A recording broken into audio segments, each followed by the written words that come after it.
Hello, and welcome to the next episode of the Ready List podcast. My name is Sue Mary. I'm an Alexander Technique teacher and founder member of Educare Small School. The format of this podcast will be slightly different. Although I'm out in nature at the moment, what I'm going to do is to play a pre-recorded talk, which I recorded it a little while ago during an online workshop for Alexander teachers. And I think there's only a couple of places where I might mention something that was more meaningful to an Alexander teacher than someone who isn't. So I think it's pretty suitable really for anyone to listen to. So I've edited it and taken out all the questions and answers and all that stuff and just left the meat of the presentation, keeping it quite short and simple. Hopefully that'll be fine. So the sound environment is going to change in a minute when I switch to that, but I hope you'll enjoy it, and I'll try to edit it into a little video, because there are some when I was giving the talk I was using some slides illustrating what I was saying. It's really not essential to see the slides, but you might want to, in which case I'm going to just use the audio recording with the slides and put that onto YouTube as this episode of the podcast. But you don't really need to look at the slides if you don't want to. So stop, see, breathe, soft and tall, and let's get into the next episode of the Ready List podcast.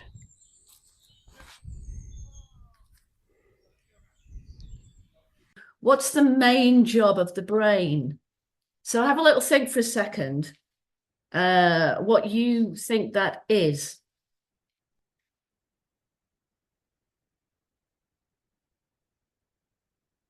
So the main job is to manage the body's energy resources and to predict any sort of threat. So managing and keeping in balance all the body's systems. And you can think of that as body budgeting. So to explain this a bit more, consider that energy efficiency is a key to survival, and energy efficiency is like a budget. So as a financial budget tracks money as it's earned and spent, a budget for your body similarly tracks resources like water, salt, and glucose as you gain and lose them. And each action that spends resources, like, say, swimming or running, is like a withdrawal from your account. And actions that replenish resources, like eating and sleeping, are like deposits. And every action you take or don't take is an economic choice. So running a body requires biological resources, and your brain is guessing when to spend resources and when to save them. So notice the word guessing here. I'm going to come back to that. The scientific name for body budgeting is allostasis, and it means automatically predicting and preparing to meet the body's needs before they arise. This is where it all gets a little bit interesting. So prediction is a crucial part of the interoceptive network. So before we really unpick the idea of prediction, I just want us to have a look at interoception. So any movement of your body is accompanied by movement in your body, such as an increase in heart rate or breathing or blood vessel dilation or whatever. And your brain represents the sensations that result from inner motion, and that's interoception. Sort of to escape from a charging lion, your heart pumps blood faster through dilated blood vessels and gets glucose into your muscles, and that increases your heart rate and changes your blood, which increases your heart rate, I suppose, and changes your blood pressure. And your brain represents those sensations of that inner motion, and that's called interoception, and it's continuous. And proprioception is a part of your interoceptive network. So it's actually a whole brain process, but several regions work together in a special way that's critical for interoception. And these regions form what's called an interoceptive network.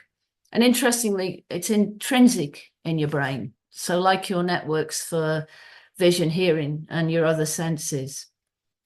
The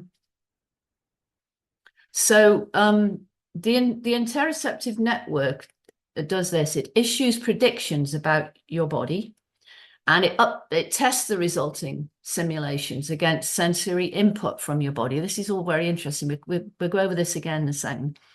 And it updates your brain's model of your body in the world. So mostly you're unaware of all the movements that are internal. And the nervous system's not built for you to experience those movements with any precision. Otherwise, you'd be overwhelmed. So usually interoception is experienced in general terms as pleasure and displeasure and arousal and calmness. So it's pleasant or it's unpleasant, you're calm or activated, and arousal and valence, those two things are called. And all of this is called affect. And sometimes you have intense interoceptive sensations and you experience those as emotions. So all the time you're awake, your brain's giving your sensations meaning. And some of those sensations are interoceptive sensations.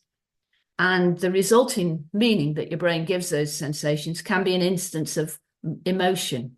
The brain constantly uses past experiences to predict which objects and experiences, whatever, will impact your body budget. And these objects and events are collectively called your affective niche. I'm going to suggest that we can alter our past experiences by cultivating peaceful events, which become our new past experiences, if you see what I mean. But let's just jump on now and look at how prediction works. So your brain, as we said, has to explain your bodily sensations to make them meaningful. It mainly does prediction, uses prediction to do this. So it means that your brain models the world from the perspective of someone with your individual body. And prediction is a crucial part of the interoceptive network. So let's just have a little look at the process of prediction. So your brain's constantly running prediction loops, which are predicting the energy needs for your body, which will be what we said before, the body budget. And there's billions running all the time, interestingly, whether or not there is stimuli. Your brain, this is really interesting, is not reacting to stimuli, but stimuli hold the loops in check. So basically what happens is it's always making lots of predictions, your brain, in order to balance your body budget, balancing your body's energy resources and keeping you safe. And it uses past experiences to estimate how likely each prediction is true. There. And then it tests these predictions by comparing them to incoming sensory input. But this might confirm your predictions. However, there might be an error. And in which case, then these are the brain's error correction options. So it can change its predictions to respond to the data. It can selectively choose data that fits its predictions. It can ignore the data entirely and maintain that its predictions are reality. Or you can focus on the input and enter a state of learning and discovery. So in other words, I suppose you could say shit happens and then you start predicting shit based on the shit that happened before. But when you're a baby, this process was really rapid. because the human embryo has twice as many neurons as the adult brain needs. And each neuron has around double the numbers of connections, which is pretty amazing when you remember those figures for how many neurons we've got and how many connections each one has. So there's then a sort of process, can be called tuning and pruning of these young developing brains. And so the brain creates connections that are useful and it loses unused connections. So it's a time when input from the environment, and especially from primary caregivers, plus the growth and activity of the body, determines the basic wiring of the child's brain. And this is like, pretty sort of important thing for us to know. And I think as parents and caregivers, but as teachers, and there's also periods in early childhood, which some people call them critical learning periods. And there's one supposed to be between the ages of 2 and 7, when again, there is far more neural connections than later in life. And this process is again really strongly activated. And this is a crucial time for laying down a sort of basic wiring of the brain. And when the tuning and pruning happens and a lot of the neurons then are lost, it's not impossible, but it is a bit more difficult then to change that basic wiring that's been put down when you're a young child, which is why when we get to sort of the whole emotional thing, you'll see that it's really crucial that those years for the development of emotional intelligence. So just to finish this, there's also the possibility of imagination. You can imagine the world, and that's just simulation without any sensory input or prediction error. Interesting to understand about prediction is to look at what would happen without it. And according to Guy Leschziner, there are 3 insurmountable problems, he reckons. There's an inherent delay of sensory information before it reaches the brain, which means that whatever we perceive, it's already happened. There's not enough nervous system bandwidth.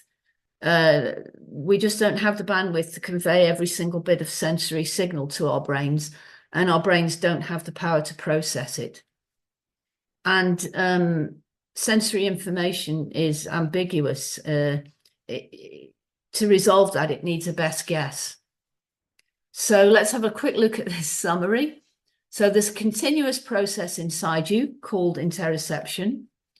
Interoception is experienced as pleasure, displeasure, arousal, calmness, pleasant, unpleasant, aroused or calm. And that's called affect. And affect is a fundamental aspect of consciousness, like loudness and brightness. And sometimes you experience moments of intense interoceptive sensations as emotions. And the purpose of interoception isn't for you to have feelings as such, but it's to regulate your body budget. And your brain must explain bodily sensations to make them meaningful, and it mainly uses prediction to do this. Your brain's not reacting to stimuli from the outside world, and your brain will prioritize or ignore sensory inputs. And your brain's constantly predicting your body's energy needs, like a budget for your body.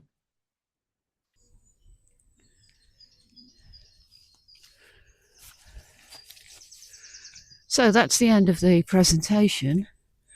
Hopefully you got something from that.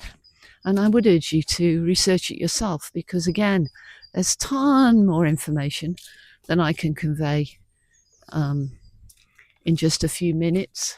What I've done is I've tried, just really my intention has been to simplify this information and just to pare it down so that it, just in the way that it relates to emotional intelligence and looking at the ready list and the A-team.